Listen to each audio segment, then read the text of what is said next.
GP Inggris 2023. Seperti biasa, Max Verstappen menang dari pole lagi untuk kelima kalinya berturut-turut. Tapi yang jadi topik pembicaraan pada pekan balap ini adalah McLaren. Yes, McLaren setelah pertama membawa upgrade ke mobil Lando Norris di GP Austria dan kemudian untuk Oscar Piastri pada GP Inggris 2023 telah membuktikan keampuhan dari upgrade mereka dengan finish P2 dan P4 di GP Inggris kali ini. Paket upgrade dari McLaren ini terbukti membawa peningkatan performa yang cukup signifikan. Setelah mendapat upgrade, Norris bisa finish di P4 pada GP Austria dan P2 pada GP Inggris. Piastri yang finish di P16 di Austria bisa finish P4 di GP Inggris setelah mendapat upgrade pada mobil McLaren-nya. Tapi di sini kita mau fokus dulu ke Lando Norris. Melihat naiknya Norris ke podium GP Inggris, gue jadi mikir, apakah Lando Norris merupakan calon juara dunia di masa depan? Dan apakah dia bisa dimasukkan ke dalam tier yang sama dengan prospek muda lainnya seperti Max Verstappen dan Charles Leclerc? Nah, seperti yang kita tahu, ini bukan pertama kalinya Lando Norris berhasil naik ke podium di F1. Kita udah tahu kalau dia adalah salah satu prospek pembalap muda yang cukup menjanjikan. Tapi nggak tahu kenapa, kayaknya dari dulu konsensus secara umumnya adalah bahwa iya, Lando Norris cepat, tapi nggak selevel dengan mereka-mereka yang benar-benar dianggap elit.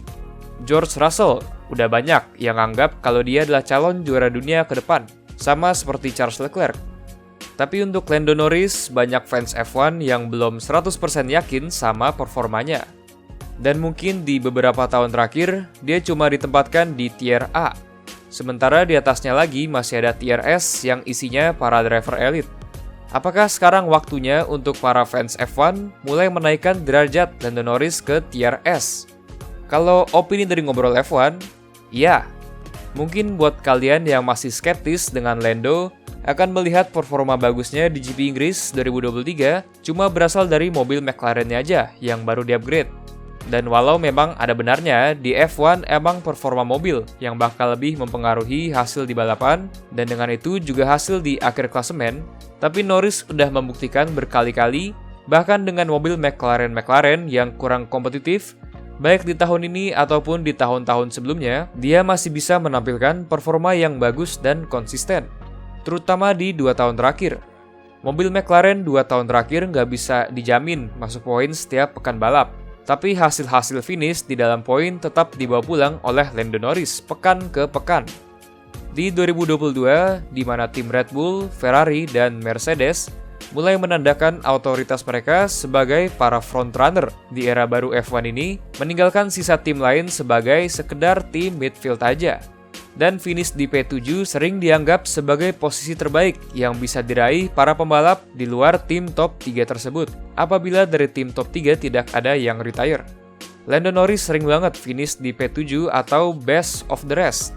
Tentunya driver lain, terutama dari tim rival utama McLaren tahun itu, Alpine, juga sering finish best of the rest dengan pasangan driver Fernando Alonso dan Esteban Ocon. Dua-duanya nggak bisa dibilang lamban juga. Tapi tetap aja pada akhirnya Lando Norris yang bisa mengklaim title Best of the Rest pada akhir musim dengan finish P7 di klasemen dengan 122 poin. Rival terdekatnya Ocon dan Alonso cuma bisa mengusahakan 92 dan 81 poin masing-masing.